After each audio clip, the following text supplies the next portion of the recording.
Bíblia, no Evangelho do Senhor Jesus, escrito por Lucas, o médico que tanto contribuiu para o ministério do apóstolo São Paulo. Lucas, capítulo de número 18. Eu quero ler com vocês alguns versículos. Vai do versículo 9 ao versículo 14, são poucos versículos.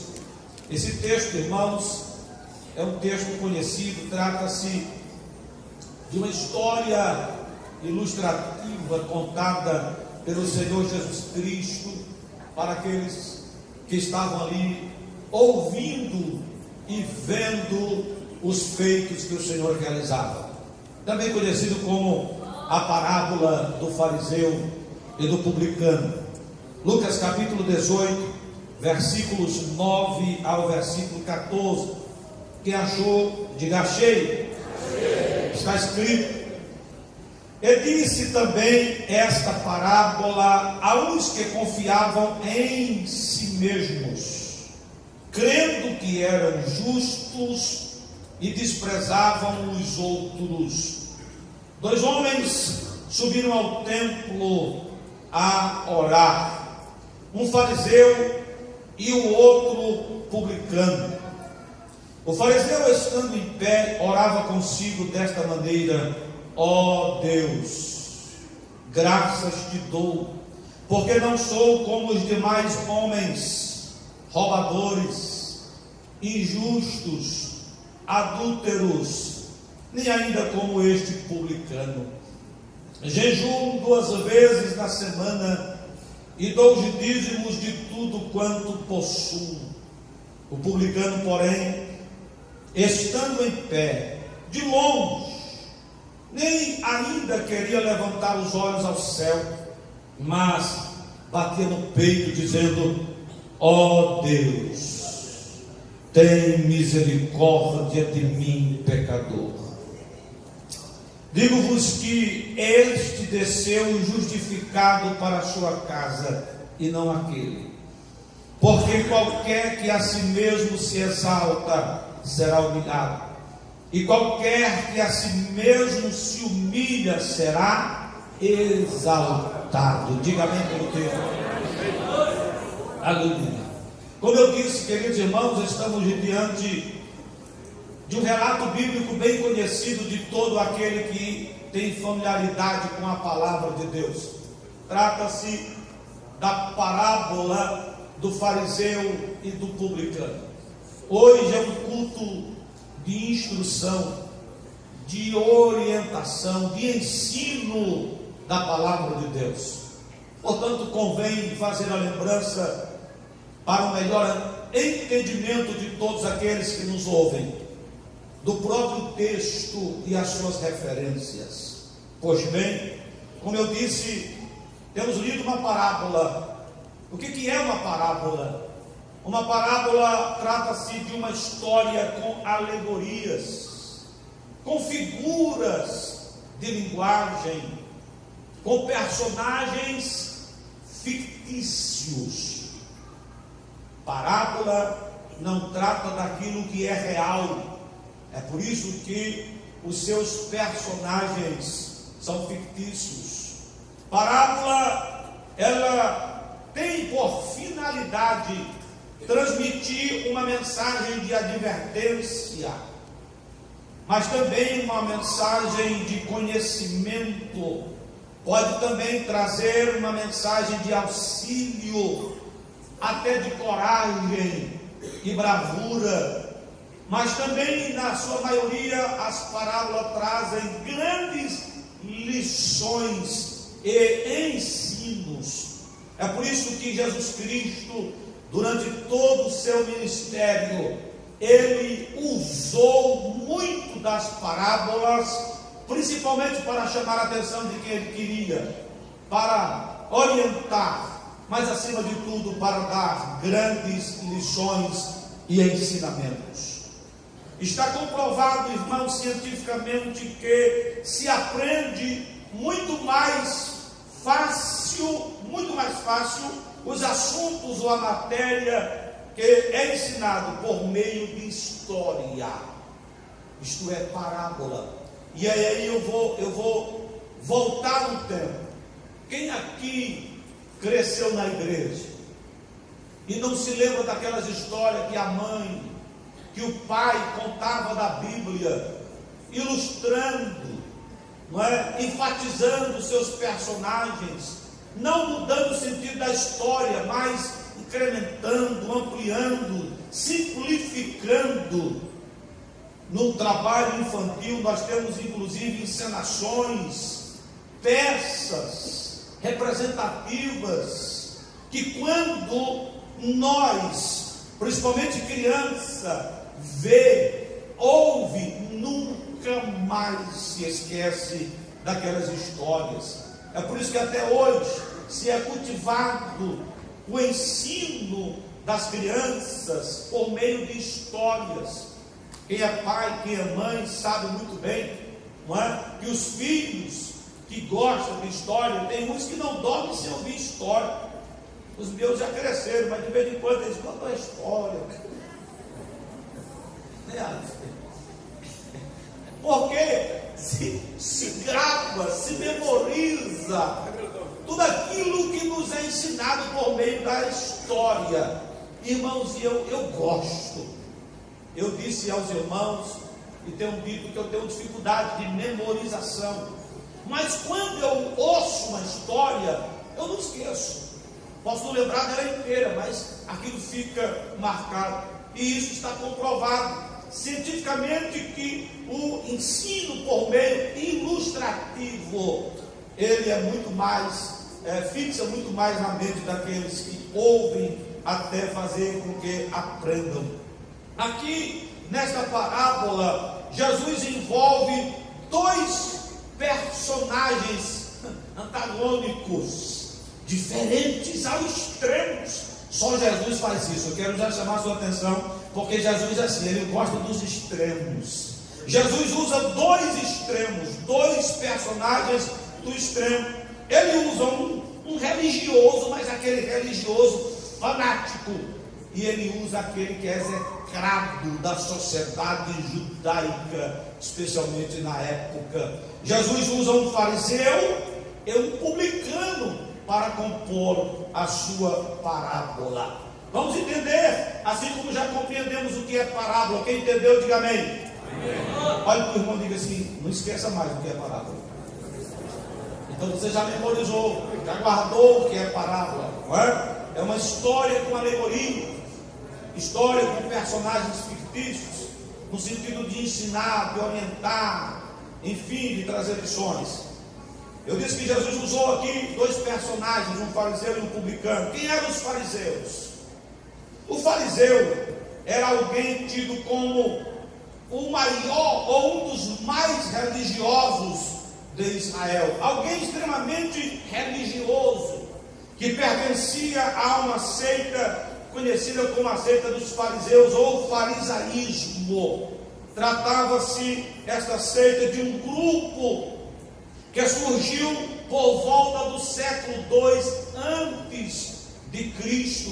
Este grupo dizia ser os defensores da lei e, acima de tudo, os cumpridores da Escritura. Veja, guardiões e cumpridores da Escritura, se dizia os fariseus. Jesus teve muita dificuldade com os fariseus. Só que Jesus, irmãos, ele não escolhia palavras para se dirigir aos fariseus. Jesus chegou a chamá-los de falsos, sem rodeios. Jesus também os classificou como hipócritas. Vai vendo, foi Jesus. Jesus também os chamou de sepulcros caiados. Você passa no cemitério, você vê aquela tumba bonita, com mármores, um negócio bonito, mas vai abrir para ver o que é que tem dentro. Na época era um negócio não tão chique como hoje, e Jesus classificou os fariseus como essas tumbas, sepulcros caiados, bonito por fora, mas por dentro só esquife. Então o Senhor chegou a classificá-los assim, mas o Senhor também chamou eles de formalistas. E eu não estou inventando, Mateus capítulo 23, a partir do versículo 27, você vai encontrar o Senhor dando essas características daqueles que compunham a seita dos fariseus. Muito bem? Mas o Senhor também usa nessa parábola um outro personagem, um publicano. Os publicanos, na maioria, aqui especialmente em Israel, tratava-se de judeus contratados pelo governo de Roma para trabalhar na coletoria de impostos para Roma, e era daí que eles tiravam o seu salário. Na maioria, ou a maioria, ganhava comissão. Então, quanto mais se arrecadava em impostos, maior seria o salário desses. Agora, irmãos, os publicanos eram considerados pelos seus irmãos, pelos judeus, como traidores da pátria.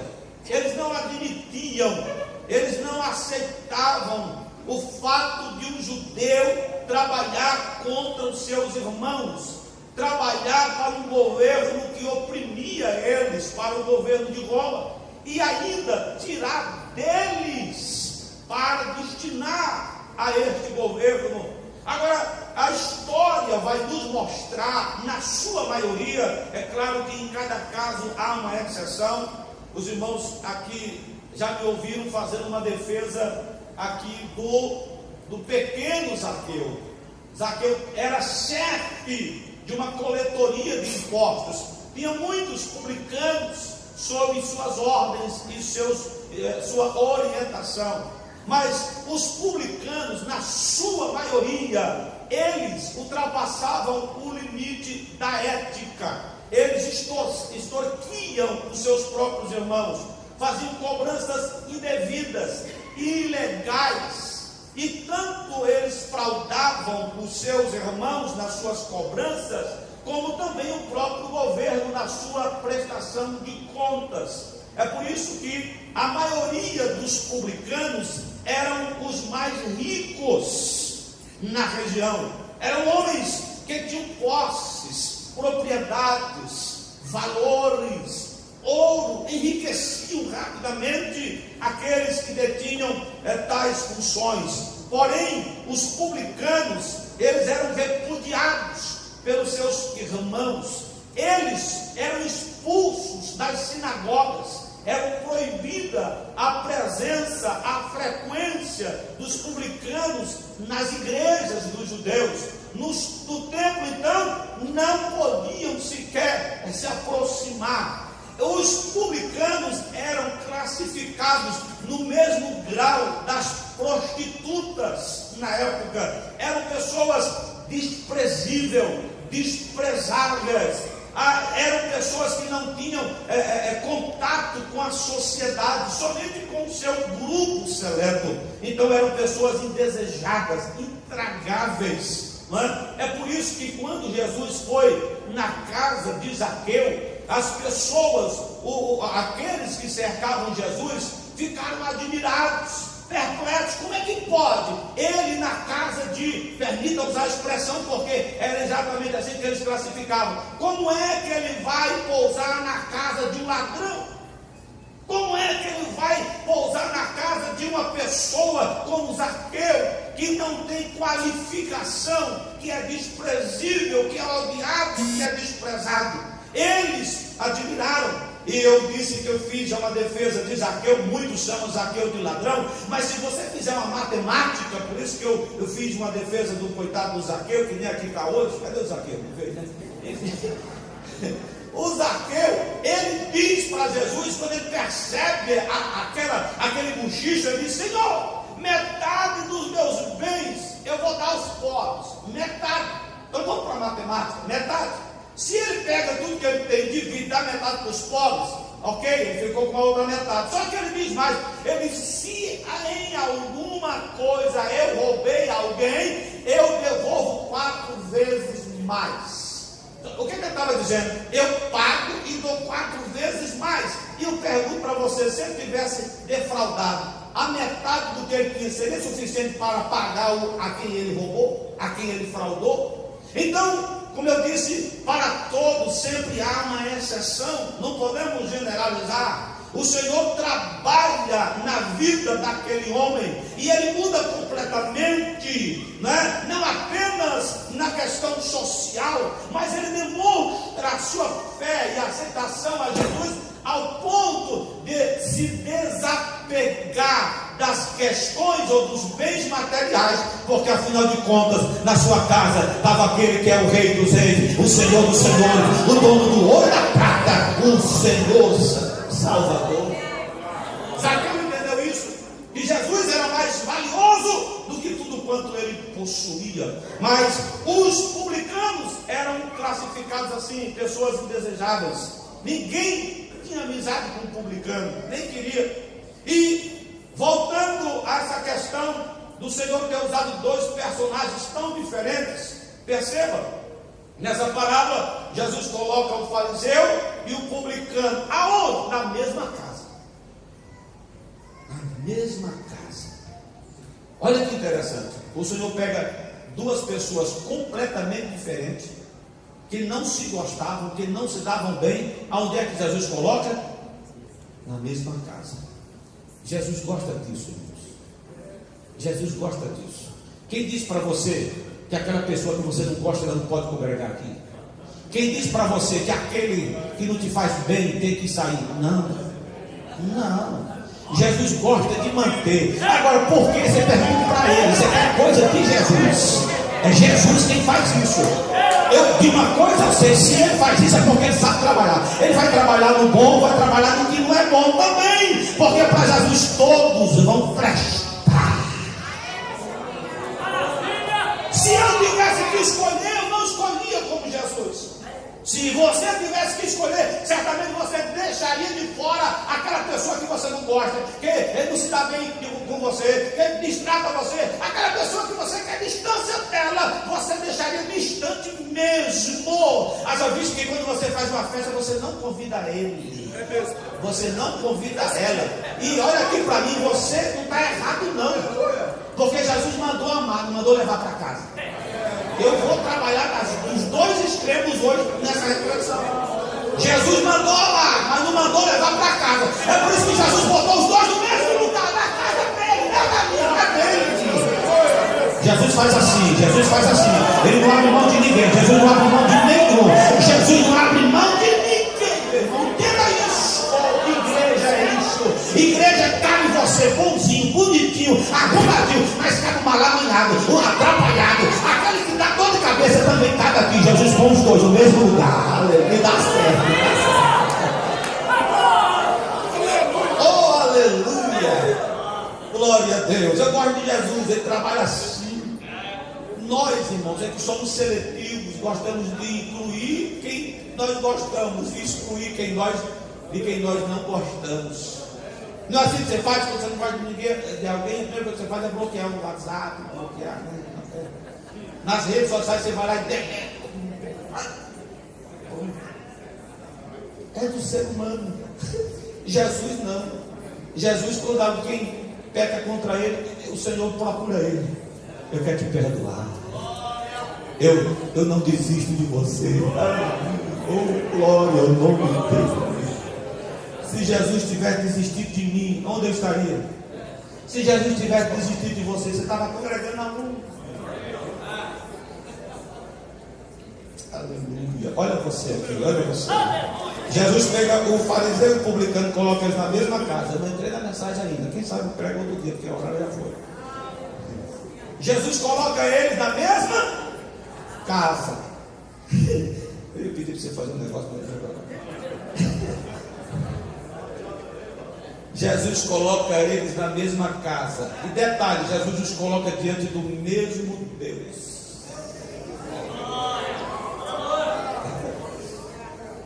Irmãos, quantos céus Jesus fez para a igreja? Quantos? Quantos? Me ajuda a pregar. Quantos? Tem certeza? Jesus colocou eles na mesma casa, diante do mesmo Deus. Do mesmo Deus. Você está diante do mesmo Deus. E quem te colocou foi Jesus. Jesus te colocou na casa diante do mesmo Deus que está o seu irmão e a sua irmã. Sabe o que eu entendo aqui? Eu entendo que Deus está à minha disposição, mas também está à sua. Deus não é só teu, Ele é meu também. Aleluia. Oh, como eu gosto dele, porque eu e você somos dele. Irmão, quem já viu, ou talvez um pai e uma mãe, dois filhos brigando? Aquela coisa terrível, meu irmão, como é ruim os filhos brigando? Oh, meu Deus. Tem misericórdia, é coisa ruim. Aí eu fico pensando, o pai vai punir para que lado? Se coloca na condição de Deus, dois irmãos brigando. Deus vai, você e o X. Deus vai punir para o seu lado ou para o lado do X? Os dois foram colocados diante do mesmo Deus. Do mesmo Deus. Outra coisa que o Senhor fez, além de colocá-los na mesma casa, dentro do mesmo Deus, o Senhor os colocou para fazer a mesma coisa. Quem diz para você que você é melhor do que eu por aquilo que você faz? Quem diz que eu sou melhor que você por aquilo que eu faço? Nós estamos aqui fazendo uma única coisa. Eu não sei se você está comigo, mas eu vim aqui para adorar. Eu vim aqui para prestar culto a Ele. Eu vim aqui para levantar as minhas mãos. Eu vim aqui para me derramar diante de Deus. Eu não sei se você veio fazer isso. Eu estou fazendo desde o começo, desde quando eu cheguei aqui. Aleluia, aleluia, aleluia. Oh,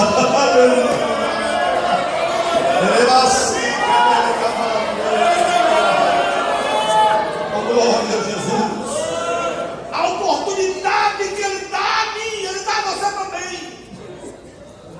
É por isso que eu disse que não tem culto ruim de adorador indeciso.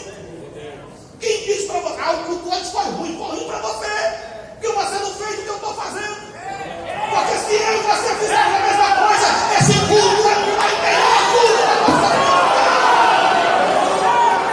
Cada um de nós temos a mesma oportunidade de oferecer a Deus o nosso glória, o nosso aleluia, levantar as nossas mãos, a nossa voz de adoração. Senhor, nós temos as mesmas oportunidades para fazer aquilo que Deus de nós espera na casa.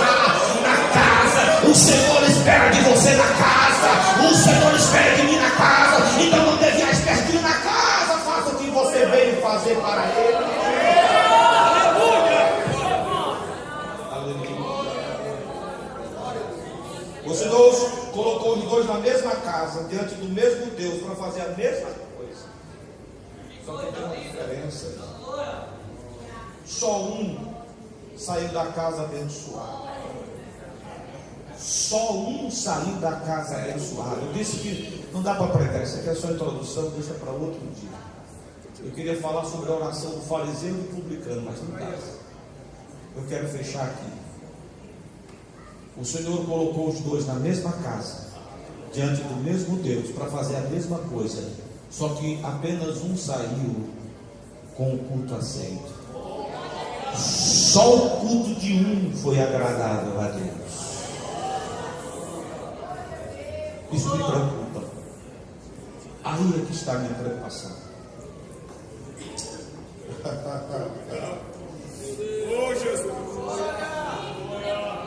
Aí é que está a preocupação.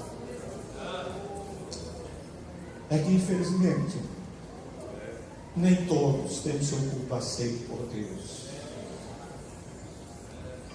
E não é que Deus é exigente ou ruim. Você já sabe quais são as normas, regras, liturgia. Você conhece. Você sabe muito bem como que é um culto, como se oferece, como se sacrifica. Você conhece tudo. E aí que está a preocupação, porque você sabe de tudo, conhece tudo, mas não consegue dar tudo. Não consegue ser todo neste culto. E ainda sai reclamando do culto e daqueles que tiveram o culto aceito por Deus. E ainda consegue voltar no tempo e dizer por quê, porque lá atrás era assim. E aí, quem mudou? Foi o Deus que espera o culto ou você que oferece o culto? O que é que você quer sentir no culto? O que é que você quer do culto? O culto não depende de Deus, irmão. O culto não depende de Deus. O culto depende de você. O culto depende de mim, depende da igreja. Que culto você está oferecendo a Deus? Como é que você está se apresentando a Deus neste culto?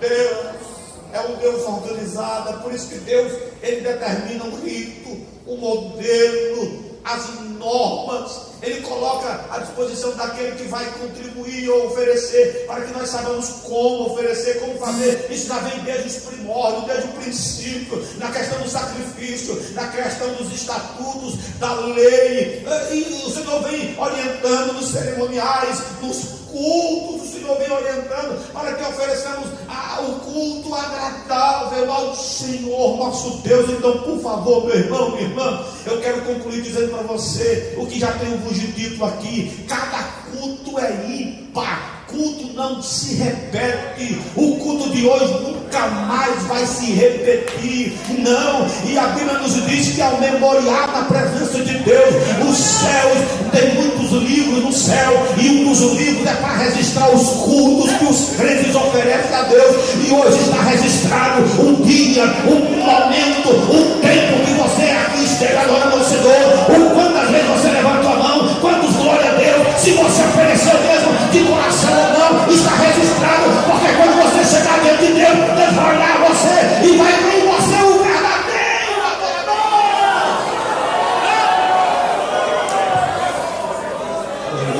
Aleluia. É por isso que Deus gosta de crente no culto, adorando ao Senhor de todo o seu coração. E os irmãos percebem que eu gosto, no decorrer do culto, de ficar estimulando. E por que eu faço isso? Porque eu sei que a maioria dos irmãos passaram um dia difícil, corrido, trabalhando. Tem uns aí, meu irmão, se o culto não estiver animado, ele cochila. E não é que ele cochila porque o culto é ruim, porque ele está cansado. Eu sei. Principalmente se o culto for depois do almoço lá no bar, não foi? Eu pedi para os irmãos, me ajuda aí. Se alguém puxar, você dá um glória, tem algo. O cansaço. Eu sei que não é fácil. Mas, irmãos, eu tenho dito: quantas vezes você chega aqui cansado, cansada, sem forças, mas você vem direto do trabalho, você vem, enfrenta o trânsito, enfrenta a chuva, frio, tem as suas chatas, o trem lotado, e você vem apertado, chega aqui e entra na igreja, dobra o joelho, se demorar orando, cochila também de joelho, fica cansado, mas você está aí, você está aqui adorando a Deus, está registrado no céu o seu sacrifício. E quando Deus começa a se manifestar, aí a canseira desaparece, dá vontade de pular, dá vontade de trabalhando. Se for virar uma vigília, você está bem aí, vai levantar de madrugada para ir para trabalhar, porque você é um adorador, você gosta de culto, você presta a Deus o culto. E aí, quanto melhor o culto, mais você se envolve nele, Deus se envolve contigo. Então, todas as vezes que você for cultuar, ofereça o melhor a Deus no seu culto, porque tudo que você oferece está registrado no céu. Se você acredita nisso, diga amém. Amém. Então, olhe para esse irmão e diga assim: que culto você ofereceu hoje?